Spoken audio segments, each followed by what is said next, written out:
합독하도록 하겠습니다. 시작. 나를 보내신 아버지께서 이끌지 아니하시면 아무도 내게 올 수 없으니 오는 그를 내가 마지막 날에 다시 살리리라. 아멘. 제가 한 번 더 읽겠습니다. 나를 보내신 아버지께서 이끌지 아니하시면 아무도 내게 올 수 없으니 오는 그를 내가 마지막 날에 다시 살리리라. 이 말씀은 한 단어 한 단어가 굉장히 많은 의미를 담고 있는 말씀입니다. 그 중에서 특별히 아버지께서 이끌지 아니하시면 할 때 요 이끄다는 요 표현은 중생의 신비에 대하여 말씀하시는 것입니다. 예수 그리스도께 맡겨주신 사람들, 우리가 귀하고 귀한 진리를 앞에서부터 지금 쭉 해오고 있는데 우리가 처음으로 살펴봤던 것이 전적인 부패였고, 그리고 하나님의 무조건적인 선택이었고, 그리고 예수 그리스도께서 그 죽은 자들을 위하여 속죄를 위하여 완전하게 그 속죄를 이시는 제한 속죄에 대하여 우리가 생각해 보았습니다. 오늘은 중생의 신비한 부분에 대하여 우리가 같이 나누기로 하는데, 지금 오늘 본문에서 말씀하신 아버지께서 이끌지 아니하시면 아무도 내게 올 수 없다고 말씀하시는 예수님의 말씀, 예수님을 믿고 중생케 되어지는 일이 누구로부터 이루어지냐면 전적으로 아버지 하나님으로부터 이루어짐을 오늘 우리에게 말씀해 주십니다. 우리가 잘 살펴본 바대로 인간은 스스로 하나님을 알 수가 없습니다. 그것을 우리가 전적인 부패를 통하여 보게 되어지는데, 이런 것이죠. 이 귀한 진리를 알게 되어지면 나뿐 나에 대해서 정확하게 인식을 하게 되어집니다. 내가 어떤 존재고 도대체 나에게 있는 죄는 무엇이고, 그리고 이 말씀에 비추어 보면 사람들에 대하여 정확하게 알 수 있고, 이 세상이 되어진 사실에 대하여 지금 일어나고 있는 세상을 해석하고 볼 수 있는 믿음의 눈이 생깁니다. 이것이 놀라운 일이거든요. 그러니까 하나님의 말씀으로 이 진리를 우리가 꽉 붙잡게 되면 다 열려서 보이게 되는 거예요. 세상의 이치도 보이게 되고, 세상 사람들도 다 보이고, 전쟁이 일어나는 것과 이 사람들이 지금 행하는 사회의 행태들과, 그리고 나와 특별히 내 내면의 모든 것들에 대해 내 영혼의 상태와 이 육신의 상태와, 그리고 과거뿐만이 아니라 지금, 그리고 지금뿐만이 아니라 영혼에 이르기까지 이것이 어떻게 되어지는가를 우리가 명확하게 알 수 있는 귀한 진리의 말씀입니다.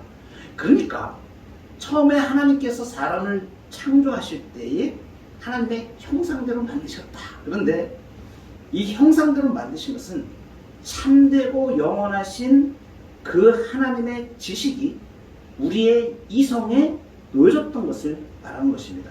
그리고 이 지식뿐만, 이성뿐만이 아니고 의지가 있습니다. 이 의지에 하나님이 의로움을 심어주셨습니다. 그러니까 처음에 창조된 사람의 모습은 하나님의 지식에 이르는 무진장한 지혜와, 그리고 의지는, 마음에는 의로움이, 그리고 감정에는, 정서적인 면에서는 순결함이 가득 찬, 그야말로 정말로 사람은 전체적으로 거룩하였습니다. 그런데 마귀가 선동을 하게 되죠. 그리고 사람에게 주어진, 사람을 로봇처럼 장난감으로 만들지 않으셨기 때문에 지식과 의지와 감정을 가진 존재로 만드셔서 스스로 결정할 수 있는 자유의지를 주셨습니다. 그러니까 인간이 생겨먹은, 창조되어진 모습으로 보면 너무나 거룩하게 창조되어집니다. 근데 그 이후에 이제 이 마귀의 선동과 이 사람이 자기의 자유의지로 하나님을 반항하게 되어지죠.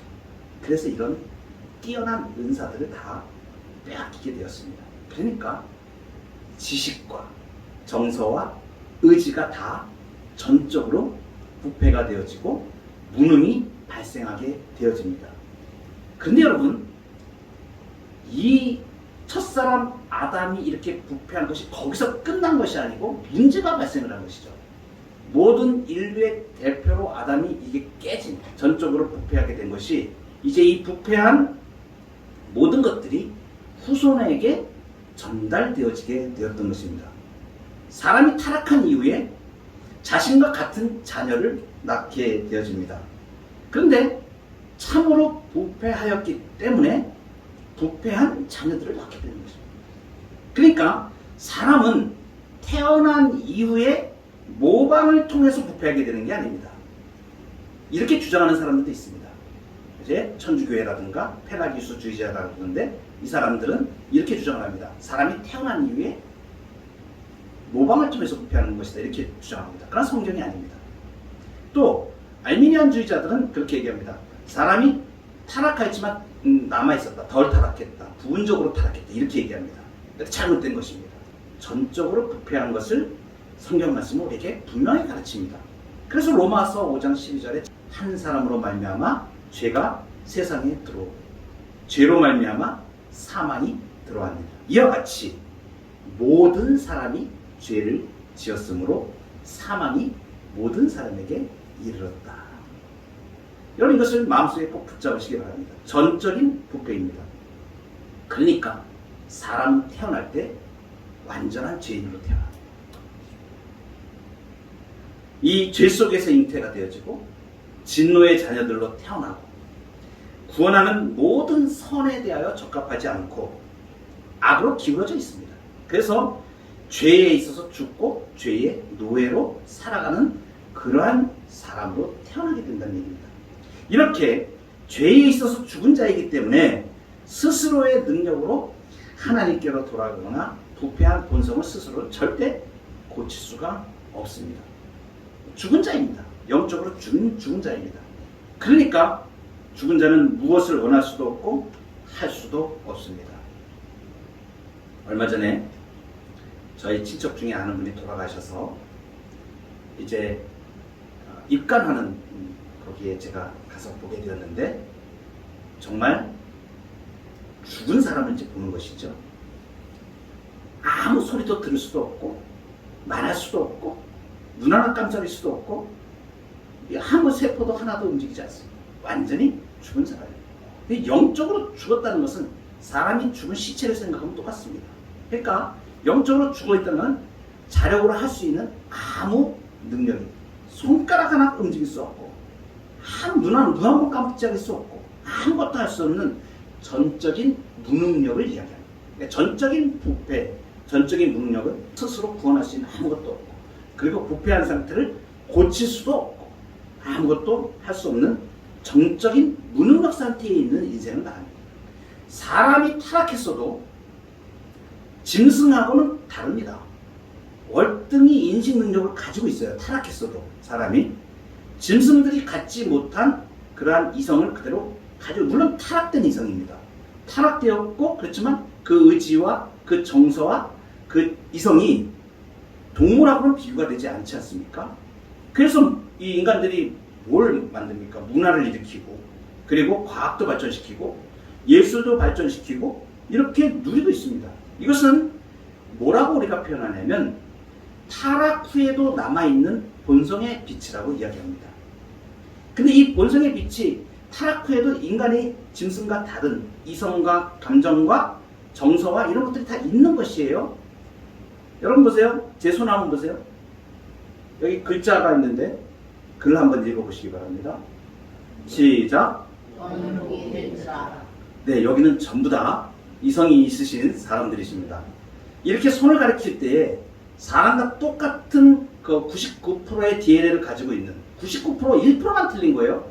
침팬지가 이렇게 방향을 가리키면 이거 인식을 못합니다. 그러니까 침팬지하고 사람하고 비교하면 이게 얼마나 큰 차이입니까? 그러니까 동물들은 방향을 이거 알지를 못해요. 그래서 사람은 방향을 인식하게 되어집니다. 손으로 가리키는 대상을 우리가 인식을 하게 되는 것이에요. 이게 엄청난 인식 능력입니다. 여러분 나중에 한번 실험을 해보세요. 저도 집에 있는 강아지가 시험해봤다고 제가 지난번에 말씀드렸었죠. 아무리 방향을 이렇게 알려줘도 동물들은 그 방향을 인지할 수가 없습니다. 여러분 사람은 동물들보다 굉장히 뛰어난 인식 원리를 갖고 있죠. 이것이 바로 이성이고 감정이고 그리고 의지라고 우리가 생각하시면 됩니다. 이 아담이 죄를 짓기 전에는 이러한 지식과 정의와 정서와 의지가 제대로 잘 작동이 되었습니다. 그래서 성경에 보면, 창세기에 보면 아담이 동물들을 다 불러오죠. 아담이 어디 가서 하나님 앞에 가가지고 교육을 받고 온 게 아닙니다. 그냥 성인으로 창조되었어요. 아담은 성인으로 만들어졌습니다. 창조될 때. 그런데 이 아담이 그냥 그 즉시 상태에서 동물들을 불러가지고 이름을 다 지어집니다. 신기하죠? 이게 무엇입니까? 그만큼 지식과 이성과 감정이 잘 작동되었다. 완전하게 작동되었다는 것을 말해줍니다. 경험도 없었습니다. 그런데 아담은 에덴 동산을 다스리고 처음 본 동물들의 본성을 다 파악해가지고 이름을 다 지어 죽게 되는 것이죠. 그런데 타락한 이후에 이 지성과 이성과 그 다음에 이 정서와 의지가 타락하게 되어 타락한 후에도 남아있기는 남아있습니다. 이것을 본성의 빛이라고 합니다. 그래서 여러분, 인간이 이 이성과 타락한 이성과 지식과 감정으로 이룬 것이 무엇입니까? 문화, 예술 이런 것들이 다 이루어졌죠. 여러분, 이 지구상에 끊임없이 일어나고 있는 전쟁을 한번 보세요. 무엇 때문에 그럽니까? 이것이 무엇을 사용하는데 이 타락한 이성과 이 정서와 감정이 거기에 사용되어지기 때문에 그런 거예요. 여러분, 우리가 그런 얘기도 많이 하죠. 환경이 지금 파괴가 되어가지고 오존층이 막 무너진다고 얘기하잖아요. 이것들은 무엇입니까? 인간의 이성과 지식과 원래 하나님께서는 아담을 만드시고 모든 다스리라고 정복하고 다스리라고 말씀하셨습니다. 그러니까 이 땅을 다 다스릴 수 있는 권세를 다 주신 것이에요. 그런데 그 타락한 사람이 온전하지 못하니까 그 지식으로 이기적으로 행하게 되고, 그래서 여러분, 우리는 배불러서 배가 터져가지고 음식물을 막 버리고 하는데도 아프리카에는 그 음식물이 없어서 죽어가는 사람들이 이렇게 많이 있지 않습니까?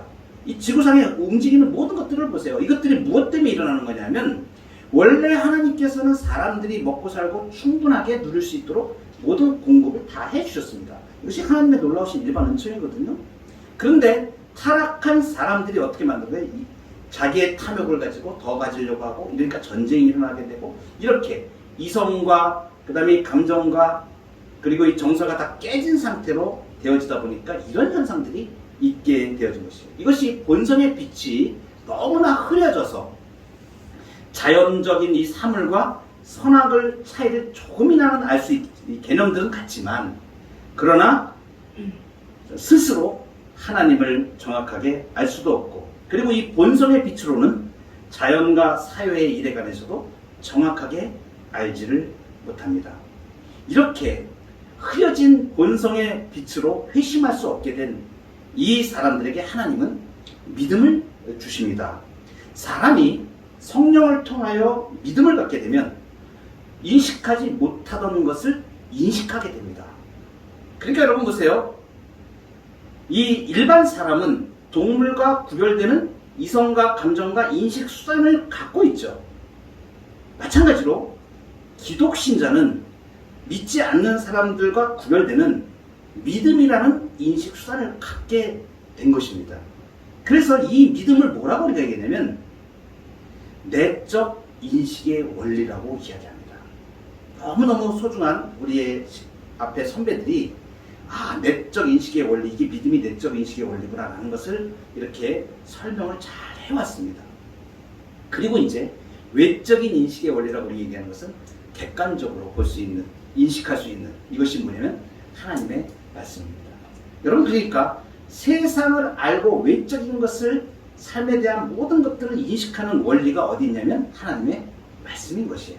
그리고 내적인 이러한 사람들의 내면과 그리고 이성과 지식과 특별히 그 의지에 대한 부분, 이러한 부분들을 인식할 수 있는 것은 뭐냐면 믿음입니다. 그러니까 예수 믿는 사람은 이 믿음을 갖게 되어서 내적인 인식을 할 수 있게 되어진 사람이에요. 그래서 보는 게 다릅니다.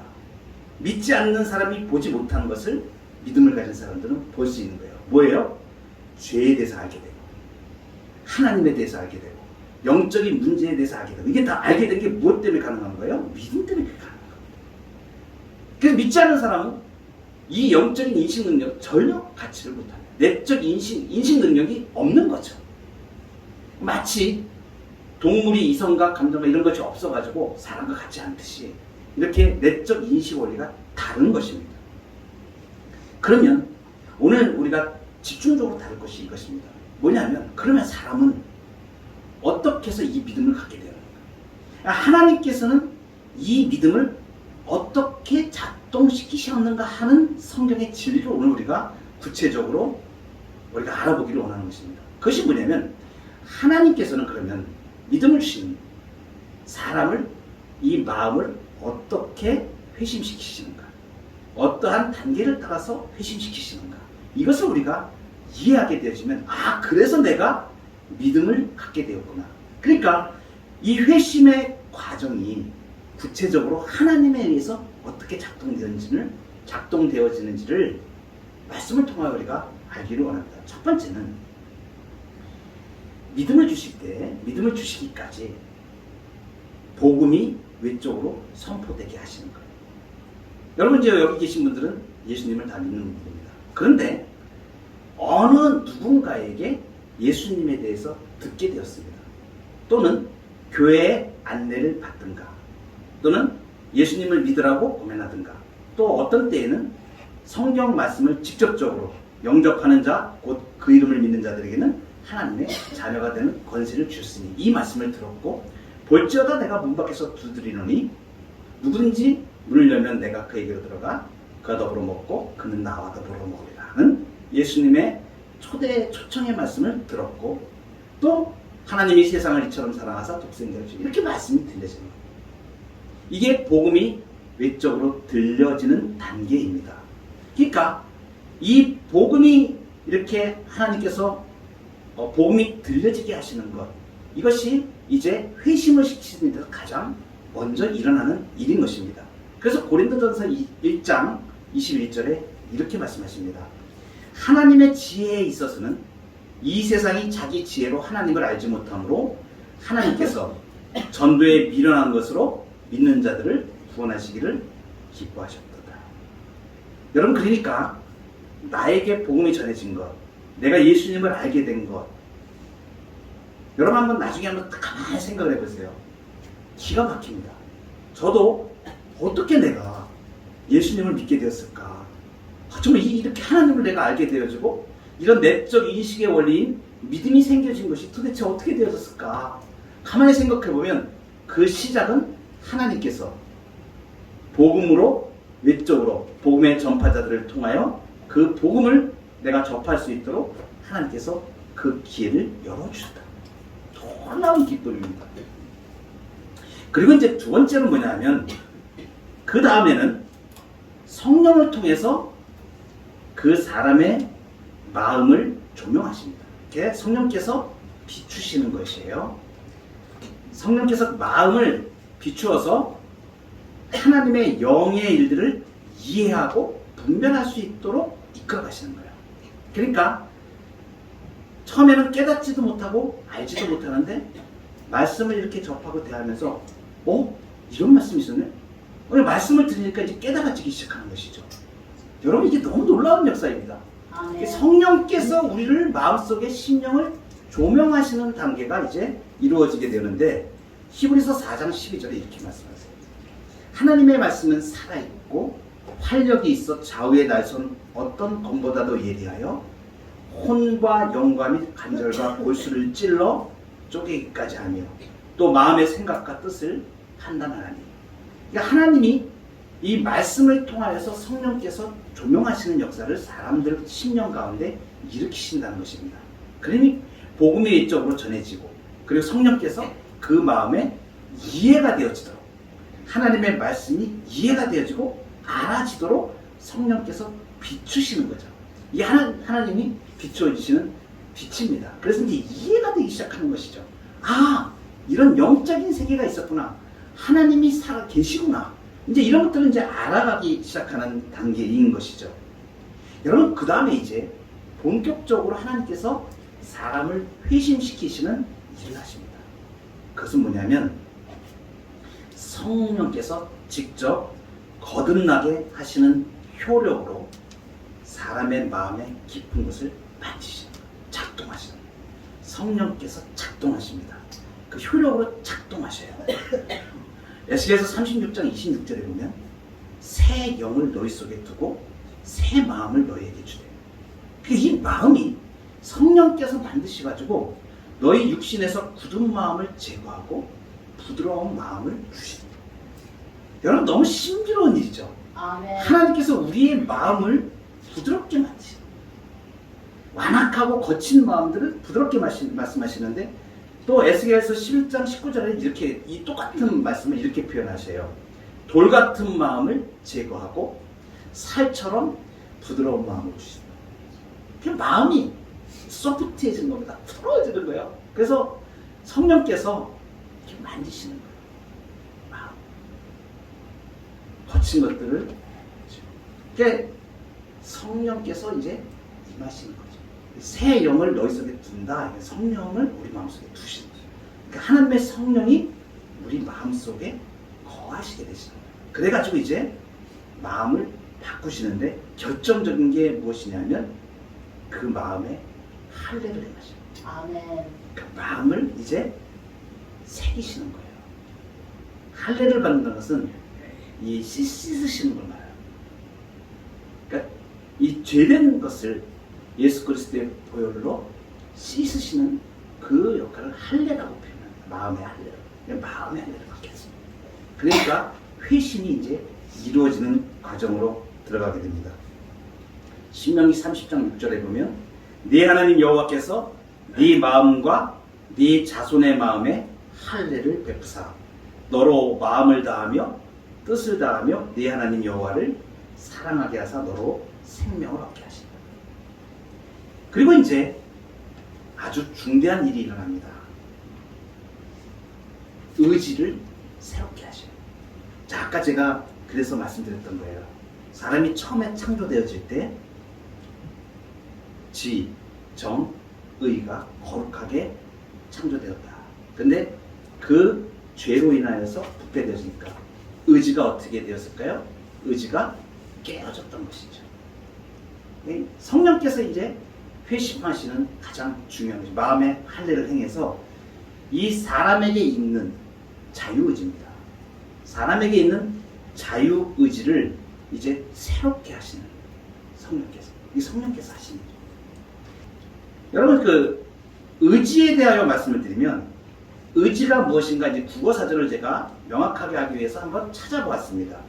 의지는 뭘 의지라고 하냐면 어떤 일을 이루고자 하는 마음. 여러분 다 의지가 있죠?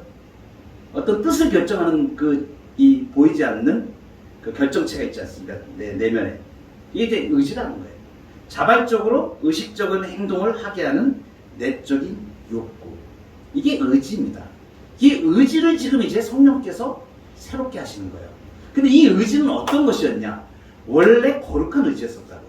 그러니까 아담이 창조되었을 때는 선이나 악이 강요되어지지 않는 상태였는데 타락하기 전에는 선을 택할 수도 있고 악을 택할 수도 있는 의지였습니다. 그러니까 이러한 무죄 상태에서는 선을 행할 수도 있고 타락할 수도 있었던 것이죠. 근데 타락되었습니다. 이제 죄를 범해서. 그러면 죄 가운데 있을 때 의지가 어떻게 되었을까? 이 의지가 타락하게 되었습니다. 그러니까 전적으로 이제 타락하게 된 것이죠. 그러니까 어떻게 되어집니까? 스스로 선한 것을 선택할 수 있는 게 아무것도 없었던 것이죠. 그런데 지금 성령께서 우리 마음에 들어오셔서 마음의 할례를 행하시고 의지를 새롭게 하신다는 건 그냥 이제 회복시키시는 거예요. 아무것도 할 수 없는 의지를 스스로 자발적으로 의지를 살아나게 만드시는 거예요. 여러분, 이것을 우리가 표현해서 뭐라고 하냐면 새 생명을 얻는 것입니다. 내가 의지가 죽었던 의지가 지식과 정서와 의지가 특별히 의지에 대하여 내 마음속에 내적인 결정할 수 있는 욕구가 다시 회복되어지는 역사가 일어난 것이 성령께서 우리의 의지를 새롭게 하시는 것을 말합니다. 그래서 여러분, 예수님을 믿고 이제 은혜 상태 아래 있는 이 인간의 자유의지는 어떤 상태를 바뀌게 되냐면 선을 행할 수도 있는 상태로 바뀌게 돼요. 그러니까 죄 가운데 있을 때에는 전혀 선을 행할 수 있는 것이 아무것도 없어요. 그 의지적으로. 그런데 성령께서 마음에 할례를 행해서 이 의지를 새롭게 하셔가지고 이제는 선을 행할 수 있는 의지가 된 것이에요. 그런데 동시에 악을 행할 수도 있는 중복 상태가 되어집니다. 이것을 제가 신자의 이중 정체성이라고 해서 말씀을 드렸습니다. 그러니까 옛 성품과 새 성품이 그대로 공존하게 있는 상태가 예수님을 믿고 난 다음에 이 상태로 우리가 누구나 다 이 땅을 살아가게 되었습니다. 그러니까 이 은혜 가운데 있는 예수님을 믿게 된 우리 신자들은 누구나가 다 예외 없이 이 자유의지가 회복된 의지입니다. 그래서 선을 행할 수도 있는데 그러나 악을 행할 수도 있는 병존 상태로 있게 되어지는 의지가 되어집니다. 그런데 여러분, 종국에 가서 그러면 이 의지는 어떻게 되어지는가? 잘 보세요. 선을 행할 수도 있고 악을 행할 수도 있는 의지가 된 상태, 이 상태가 지금 처음에 어떤 상태와 같아진 거예요? 아담이 자유의지를 가졌을 때 죄를 짓기 전에 선을 행할 수도 있고 악을 행할 수도 있는 상태가 되어진 그 의지를 말합니다. 그러니까 지금 예수님을 믿게 된 다음에 우리의 의지는 어떤 상태가 되냐면 아담이 처음 상태처럼 우리는 의지가 회복이 되어지는 거예요. 그런데 여기에서 놀라운 일이 있습니다.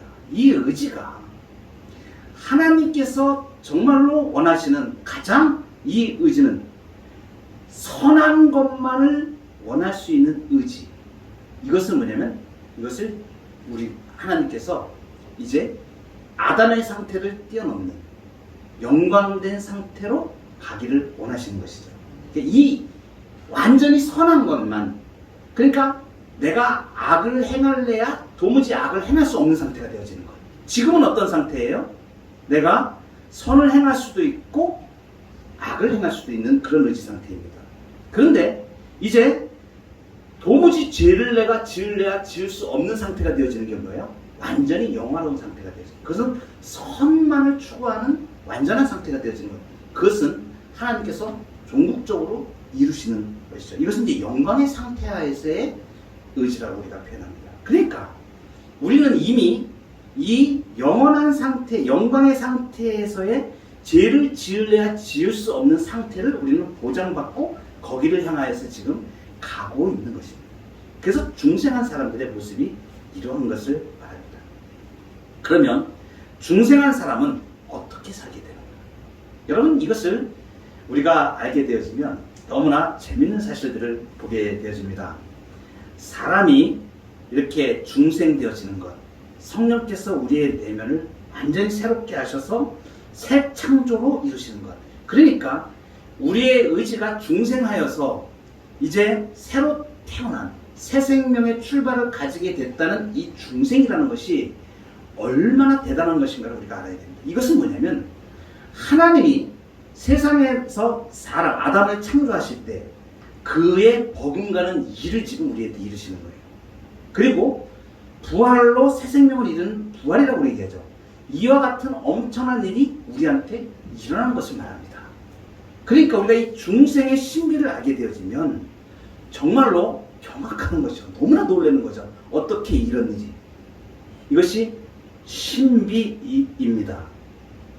탁자들을 회심시키시는 것, 이것이 이제 성경에서 말하는 정말 깊게 얘기하고 높게 말씀하시는 중생인 것입니다. 이것은 새 창조예요. 그러니까 죽어있는 사람, 전적으로 부패해 있는 인생을 완전히 살리시는 거죠. 그러니까 부활의 역사하고 번가는 역사라는 것이죠. 그리고 하나님이 아담을 만드셨을 때, 창조 때의 그 역사와 번가는 놀라운 사건임을 우리에게 말합니다. 지금 우리는 예수 그리스도를 믿어 중생한 사람들은 바로 이 엄청난 은택 가운데 있게 된 사람인 걸 말하는 거예요. 이게 중생의 신부입니다. 이 중생되어지는 것이 단지 내가 사람을 설득한다고 중생되어집니까? 절대 일어나지 않습니다. 강압으로 일어납니까? 일어나지 않습니다. 성령이 아니고서는 되어질 수가 없습니다. 그래서 요한복음에 니고데모가 예수님께 왔을 때 예수님이 물과 성령으로 거듭나지 않으면 천국에 들어갈 수 없다고 말씀하시죠. 이 말씀입니다. 중생의 신비함에 대해서. 이것은 전적으로 초월되는 현상이고 가장 강력하고 동시에 가장 즐겁고 경이로운 사건인 것입니다.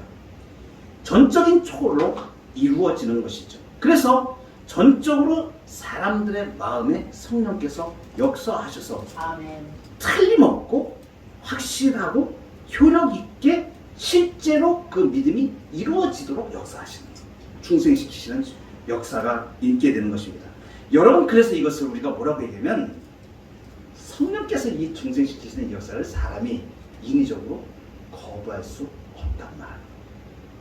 그래서 이것을 거부할 수 없는 은혜라고 합니다. 그러니까 알미니안주의자들은 이것을 잘못 바꿔서 사람들이 믿음을 선택할 수 있다고, 전적으로 타락하지 않은 상태로 보았으니까. 그러니까 예수 그리스도의 대속연정을 선택할 수도 있고 안 할 수도 있고, 성령께서 역사하시는 중생의 역사를 자기 자신이 거부할 수도 있고 받아들일 수도 있고, 이렇게 잘못 가르쳤던 것입니다. 그러나 성령께서 하시는 이 역사는 사람의 인위적으로 누구도 거부할 수 없는, 그래서 택한 사람은 반드시 예수 그리스도께서 그들을 위하여 완전한 속죄를 확실하게 보혈로 이루시고, 대속이라고 하죠. 그 죄를 완전히 속하여 주시는 은혜를 있게 하시고, 그리고 성령께서 그 복음을 듣게 하셔서 그 사람들의 마음에 할례를 행하여서 그 말씀을 믿도록 하나님께서 인도하시는데, 이 믿음의 상태를 보아지면 잘 보세요. 그러니까 외적으로 전적으로 하나님의 성령의 역사입니다. 그런데 동시에 이 죽은 의지, 죽어있던 의지의 생명을 일으키셔서 자발적으로 그 의지가 작동되도록 하셨기 때문에 이것 또한 사람이 믿음으로 반응한 사건인 것입니다. 그래서 우리가 믿는 것은 전적으로 성령의 말할 수 없는 은혜와 하나님의 은혜로, 그리고 사람 편에 있어서는 그 마음의 의지를 새롭게 하셔서 자발적으로 믿음의 형태로 가도록 이끌어 가시는 것이에요. 너무 놀라운 사건이죠. 이것이 믿음에 대한 정확한 이해입니다. 그래서 이 의지를 새롭게 하신다는 것, 하나님에 의해서 행해지고 움직이는 것뿐만이 아니고 하나님에 의해서 매 순간 인도되어집니다. 이 의지가, 새로워진 의지가, 그래서 이제 예수 그리스도를 믿고 중생한 사람들은 자꾸 무엇을 생각하게 돼요? 하나님의 음성에 귀를 기울이게 되고, 믿음의 귀를 기울이게 되고, 말씀의 귀를 기울이게 되고, 성령의 인도하심을 자꾸 받는 쪽으로 나아가게 되어져 있습니다. 놀라운 사건이에요. 그러니까 우리가 믿는 이 믿음의 행태를 잘 보세요. 그러니까 물론 죄도 그대로 있고, 이런 다 이해할 수 없는 이 중생의 방식들인 거죠. 이 하나님께서 사람을 중생케 하시는 이것은 우리가 이 생에서 다 온전히 이해할 수가 없습니다. 여러분 보세요. 우리가 태아가 엄마의 뱃속에서 이제 이렇게 잉태가 되어집니다. 뼈와 살이 자라고 그 복잡한 뇌가 나중에 애가 태어나서 뭐 신기합니다. 어떻게 저렇게 지혜롭고 저렇게 하는 게 생겨서. 근데 그 아이가 그 엄마 뱃속에서 어떻게 형성되는지 우리 잘 모릅니다. 우리가 일상에서 우리가 모르는 것들이 태반입니다. 어떻게 보면 아는 것은 얼마 되지도 않고 전부 다 모른다고 할 수도 있습니다. 여러분, 하나님의 영원하신 능력과 신성이 새겨져 있기 때문에 이 중생에는 신비입니다. 우리가 다 알 수가 없습니다. 그래서 이걸 우리가 신비라고 이야기하죠. 여러분, 사람은 유한합니다. 그래서 유명한 명언이 하나 있습니다. 유한은 무한을 담을 수 없다. 유한한 인간이 무한하신 하나님을 다 담을 수 있습니까? 모릅니다. 그러니까 성경 말씀에 보면 신비로운 것들이 너무나 많습니다. 그것은 뭐냐면 하나님의 신비이신 거예요. 그러니까 우리는 그것을 믿음으로 받게 되어지죠. 그래서 우리는 은혜로 구주를 마음으로 믿고 내가 예수님을 사랑하고 있다는 것, 이것을 내가 이해하고 느끼는 것으로만으로도 우리는 충분하게 만족하며 감사하며 나아갈 수 있게 되어집니다. 중생의 은혜를 신자들에게 어떻게 작동되어지는가? 여러분 보세요. 사람이 타락하였을 때 이 지성과 이성이 다 없어지지 않았다고 제가 말씀드려요. 완전히 없어지지 않았습니다. 타락된 상태로 그냥 존재해서 동물과 다르다고 제가 처음 시작하면서 말씀을 드렸습니다. 그래서 타락한 사람일지라도 동물과 견주어 월등한 지혜와 정과 의를 소유하게 되어지죠. 그런데 그렇게 타락한 사람이 타락했다 그래가지고 그 사람들이 완전히 동물처럼 변한 게 아니지 않습니까? 그대로 타락한 지성, 이성 이것들을 그대로 다 가지고, 그게 뭐냐면 하나님께서 죄로 타락한 이 인류의 본성을 제거하지 않고 그냥 본성은 그대로 놔두고 단지 이 죄가 그 영적으로 사람을 부패시키고 영적으로 죽이는 역할만 했었지 않습니까? 반대로 의지를 새롭게 하시는 중생의 역사도 똑같습니다. 그러니까 중생된 사람이 무슨 본성이 확 바뀌어가지고 완전히 다른 사람이 되어져서 그런 것 아닙니다. 어떤 것이냐면 중생 되어졌어도 지금 이 타락된 이성과 지성과 감성이 그대로 있습니다. 그런데 어떻게 하시느냐? 이제 하나님께서 이것을 이제 택자들을 영적으로 살리고 치료하고 바로잡고 유쾌하면서도 강력하게 계속해서 설득해 나가시는 것이에요. 그렇게 이제 완전한 상태를 향하여서, 완전히 영화로운 상태를 향하여서 하나님께서 중생한 사람들을 이끌어 가시죠. 이제 다음 시간에 우리가 살펴볼 것인데 이 과정을 성도의 이제 견인으로 이어집니다. 하나님께서 택한 사람들을 예수 그리스도의 피로 구속하시고 성령을 부으셔서 거부할 수 없는 은혜를 주셔서 그리고 완전히 영화로운 상태까지 이제 이끌어 가시게 됩니다. 그래서 이 중생한 사람들은 본성적으로 완전히 바뀌어지는 것이 아니고 내부에는 전에 있었던 반항 그리고 전적으로 이제 부패했던 그러한 모습들, 부패의 본성들이 남아져 있습니다. 그런데 반면에 점점점 성령을 따라서 자발적으로 내가 이렇게 신실한 순종에 지배되기를 원하면서 하나님의 말씀을 따라 나가기를 시작하는 것, 이것이 이제 바뀌어진 것이죠. 그래서 하나님께서 이렇게 치유하시고 회복하시고 자유로운 상태로 이제 이끌어 가시게 되세요. 그래서 사람의 이 지성과 의지는 죄를 지은 후나 구원받은 후나 똑같이 존재하는 겁니다. 죄를 지은 후에는 타락한 상태로 존재했던 것이고 구원받은 후에는 이제 회복된 상태로 존재하는 것입니다. 비유하면 이렇습니다. 제가 이번 주에 타이어에 펑크가 나서 정비소에 가서 제 차의 타이어를 이제 바꿨습니다. 한 타이어를 딱 바꾸는데 옆에 있는 타이어가 왜 쟤만 고치고 나는 안 고쳐? 이렇게 얘기하지 않습니다. 이건 무슨 얘기예요? 이성과 지성과 감성이 없는 존재처럼 뭘 수리를 할 때에 그냥 부품을 통째로 딱 드러내버리고 딱 바꿔 끼워버리면 됐어, 고쳐졌어.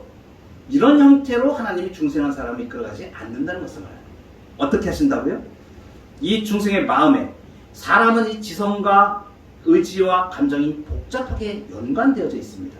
그래서 이것을 이 중생하여 하나님이 이 사람에게, 중생한 사람에게 영적으로 살리고 치료하고 말씀을 계속 주시면서 믿음을 또 이렇게 돈독하게 가져갈 수 있도록 이끌어 가시는 과정을 말해요. 그런데 여러분, 이 과정이 사람이 생각하는 것만큼 단순하지 않습니다. 하나님은 엄청나게 오래 참으시면서 하시는 것이죠. 그래서 여러분 보세요. 예수 믿고도 예수 믿지 않은 사람보다 더 나쁘게 행하고 그렇게 행하는 사람도 많이 있잖아요. 근데 여러분 어떻게 돼서 나중에 바뀝니다. 사람이 바뀌어져요. 그러니까 아무리 못났어도 예수 안 믿는 사람보다 예수 믿는 사람은 하나님의 가능성 안에 있는 사람들인 거죠. 중생하여 확실하게 구원하시기로 이 사람들을 빚어가시니까. 여러분, 그러니까 내가 과거의 나의 모습, 예수님 믿기 전에, 지금의 모습 믿기 전에 과거의 모습을 한번 생각해 보세요. 믿는데 믿는 것 같지도 않게 다 그런 과정도 겪으셨죠? 믿으면서도 수없이 많은 나쁜 짓도 하고 그리고 성숙되지 못한 모습도 많이 있었고, 그러나 그것들이 무엇이었다는 것입니까? 그 과정이 하나님께서 나를 빚으시는 과정이었다는 것을 우리가 알게 되죠. 이것이 중생받은 자의 모습입니다. 하나님은 이 긴 과정을 사랑으로 오래 참으시고 끝내 이루시고 상한 갈대를 꺾지 아니하십니다. 그러니까 나에게 선한 일을 시작하신 그 하나님은 오래 참으시면서 이 구원을 완성해 가시는 것이에요.